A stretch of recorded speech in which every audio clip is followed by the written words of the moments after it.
Bu aşkın tozlu yolunu bulduğum yerden, gündüz gözü görmedim, çaldın benden.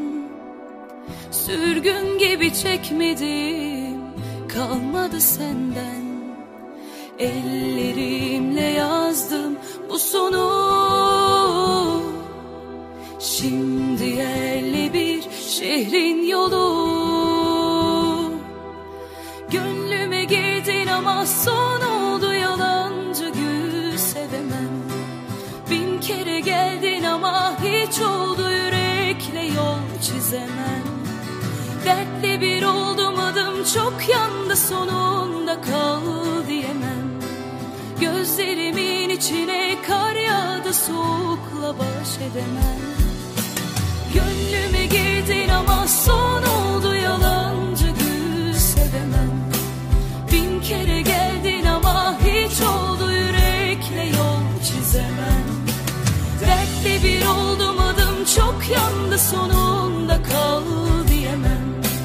Gözlerimin içine kar yağdı, soğukla baş edemem.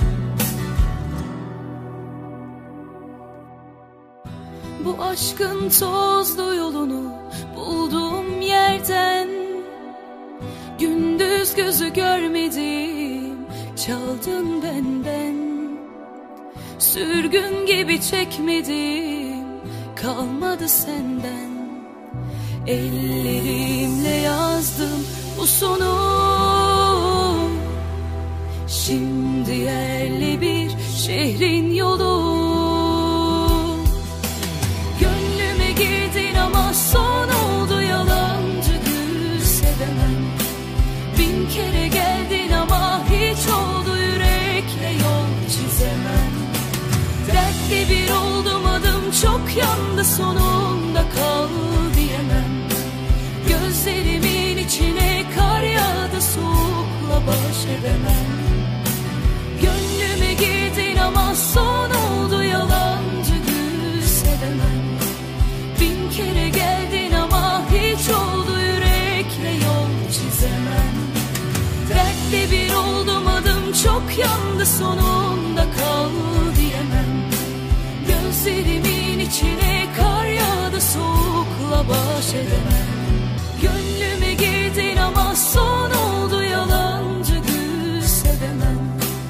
Bin kere geldin ama hiç oldu, yürekle yol çizemem. Dertli bir oldum, adım çok yandı, sonunda kal diyemem. Gözlerimin içine kar yağdı, soğukla baş edemem. Bu aşkın tozlu yolunu bulduğum yerden, gündüz gözü görmedim, çaldın benden. Sürgün gibi çekmedim, kalmadı senden. Ellerimle